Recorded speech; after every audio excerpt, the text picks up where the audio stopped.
ভৈরব সেতুর নতুন ভিডিওতে আপনাদেরকে স্বাগতম। আমি সুজিত রয়েছে আপনাদের সাথে। আজ আপনাদেরকে দেখাবো ভৈরব সেতুর কোথায় কি কাজ হচ্ছে এবং কতটুকু কাজ হয়েছে সম্পূর্ণটুকু আজ এই একটা ভিডিওতে দেখানোর চেষ্টা করব। সকলের সঙ্গেই থাকবেন। তো চলুন ভিডিওটি শুরু করা যাক। এখন আপনারা যেটা দেখতে পাচ্ছেন সেটা ভৈরব সেতুর দিঘলিয়া অংশ। আপনারা ইতিমধ্যেই জেনেছেন ভৈরব সেতুর দিঘলিয়া অংশে সবচেয়ে বেশি কাজ হয়েছে।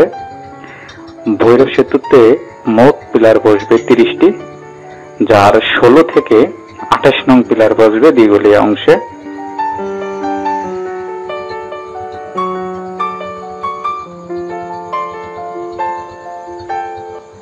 ভৈরব সেতুর দিঘলিয়া প্রান্তে বর্তমানে 4টা পিলারের কাজ চলমান।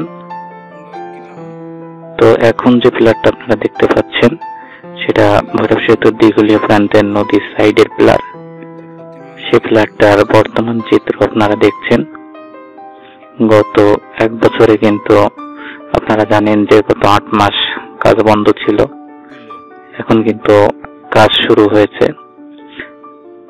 তো আমি আরো যে 4টা পিলারের কাজ হচ্ছে সেগুলো আপনাদেরকে দেখাবো, সঙ্গেই থাকবেন। সকলকে অনেক অনেক ধন্যবাদ। তো ইতিমধ্যে কিন্তু 3 বছর পেরিয়ে গেছে ভৈরব সেতুর কাজ। আসলে দিঘলিয়া খুলনাবাসী অধীর আগ্রহে আছে যে এই সেতু দিয়ে কবে পার হতে পারবে, আদেও কি পার হতে পারবে কিনা। তো সবটা জানতে আমার চ্যানেলের সঙ্গেই থাকবেন। ধন্যবাদ।